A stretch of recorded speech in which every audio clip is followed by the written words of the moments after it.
Chapter 11. And the whole earth was of one language and of one speech. And it came to pass, as they journeyed from the east, that they found a plain in the land of Shinar, and they dwelt there. And they said one to another, Go to, let us make brick, and burn them thoroughly. And they had brick for stone, and slime had they for mortar. And they said, Go to, let us build us a city and a tower, whose top may reach unto heaven, and let us make us a name, lest we be scattered abroad upon the face of the whole earth. And the Lord came down to see the city and the tower which the children of men builded. And the Lord said, Behold, the people is one, and they have all one language. And this they begin to do, and now nothing will be restrained from them, which they have imagined to do. Go to, let us go down, and there confound their language, that they may not understand one another's speech. So the Lord scattered them abroad from thence upon the face of all the earth, and they left off to build the city. Therefore is the name of it called Babel, because the Lord did there confound the language of all the earth, and from thence did the Lord scatter them abroad upon the face of all the earth. These are the generations of Shem. Shem was 100 years old, and begat Arphaxad 2 years after the flood. And Shem lived after he begat Arphaxad 500 years, and begat sons and daughters. And Arphaxad lived 35 years, and begat Salah. And Arphaxad lived after he begat Salah 403 years, and begat sons and daughters. And Salah lived 30 years, and begat Eber. And Salah lived after he begat Eber 403 years, and begat sons and daughters. And Eber lived 34 years, and begat Peleg. And Eber lived after he begat Peleg 430 years, and begat sons and daughters. And Peleg lived 30 years, and begat Reu. And Peleg lived after he begat Reu 209 years, and begat sons and daughters. And Reu lived 32 years, and begat Serug. And Reu lived after he begat Serug 207 years, and begat sons and daughters. And Serug lived 30 years, and begat Nahor.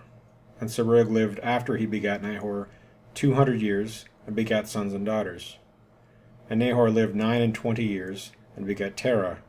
And Nahor lived after he begat Terah 119 years, and begat sons and daughters. And Terah lived 70 years, and begat Abram, Nahor, and Haran. Now these are the generations of Terah. Terah begat Abram, Nahor, and Haran, and Haran begat Lot. And Haran died before his father Terah in the land of his nativity, in Ur of the Chaldees. And Abram and Nahor took them wives. The name of Abram's wife was Sarai, and the name of Nahor's wife Milcah, the daughter of Haran, the father of Milcah, and the father of Iscah. But Sarai was barren, she had no child. And Terah took Abram his son, and Lot the son of Haran his son's son, and Sarai his daughter-in-law, his son Abram's wife, and they went forth with them from Ur of the Chaldees to go into the land of Canaan, and they came unto Haran and dwelt there. And the days of Terah were 205 years, and Terah died in Haran. Chapter 12. Now the Lord had said unto Abram, Get thee out of thy country, and from thy kindred, and from thy father's house, unto a land that I will show thee. And I will make of thee a great nation, and I will bless thee, and make thy name great, and thou shalt be a blessing. And I will bless them that bless thee, and curse him that curseth thee, and in thee shall all families of the earth be blessed. So Abram departed as the Lord had spoken unto him, and Lot went with him.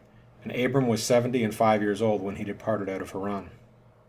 And Abram took Sarai his wife, and Lot his brother's son, and all their substance that they had gathered, and the souls that they had gotten in Haran, and they went forth to go into the land of Canaan. And into the land of Canaan they came. And Abram passed through the land unto the place of Sichem, unto the plain of Moreh, and the Canaanite was then in the land. And the Lord appeared unto Abram, and said, Unto thy seed will I give this land. And there builded him an altar unto the Lord, who appeared unto him. And he removed from thence unto a mountain on the east of Bethel, and pitched his tent, having Bethel on the west, and Hai on the east. And there he builded an altar unto the Lord, and called upon the name of the Lord. And Abram journeyed, going on still toward the south. And there was a famine in the land, and Abram went down into Egypt to sojourn there, for the famine was grievous in the land. And it came to pass, when he was come near to enter into Egypt, that he said unto Sarai his wife, Behold now, I know that thou art a fair woman to look upon. Therefore it shall come to pass, when the Egyptians shall see thee, that they shall say, This is his wife. And they will kill me, but they will save thee alive. Say, I pray thee, Thou art my sister, that it may be well with me for thy sake, and my soul shall live because of thee. And it came to pass, that when Abram was come into Egypt, the Egyptians beheld the woman that she was very fair.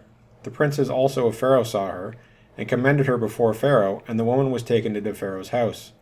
And he entreated Abram well for her sake, and he had sheep and oxen, and he had asses, and manservants and maidservants, and she asses and camels.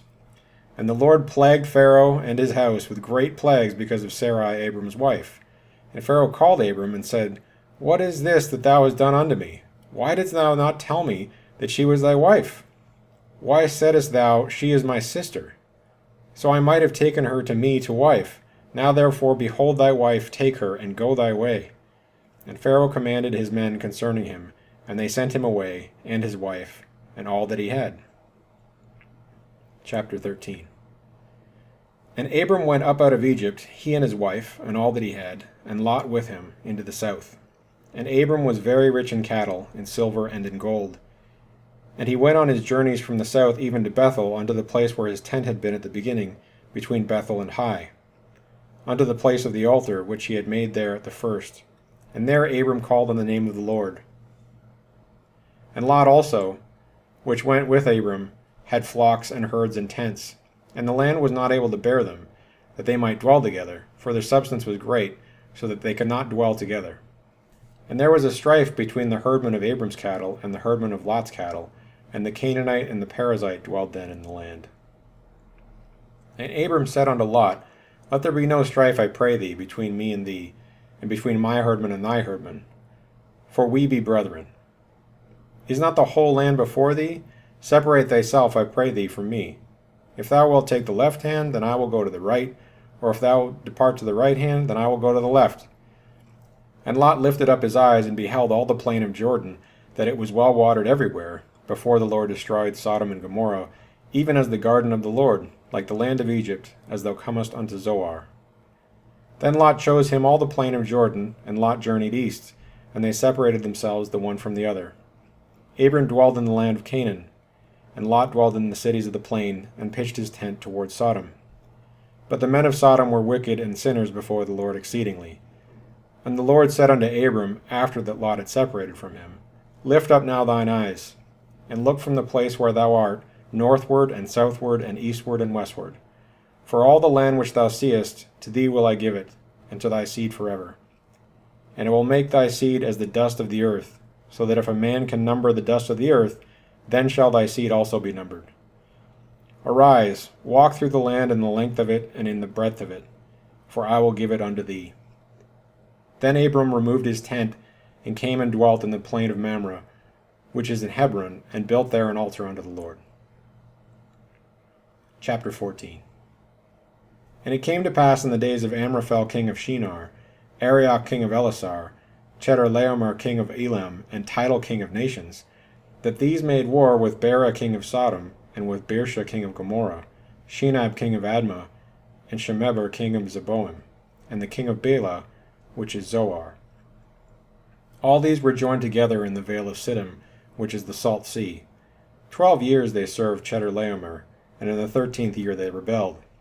And in the 14th year came Chedorlaomer, and the kings that were with him, and smote the Rephaims in Ashtaroth Karnaim, and the Zuzims in Ham, and the Emims in Shaveh Kiriathaim, and the Horites in their Mount Seir unto Elparan, which is by the wilderness. And they returned and came to Enmishpat, which is Kadesh, and smote all the country of the Amalekites, and also the Amorites, that dwelt in Hazazontamar.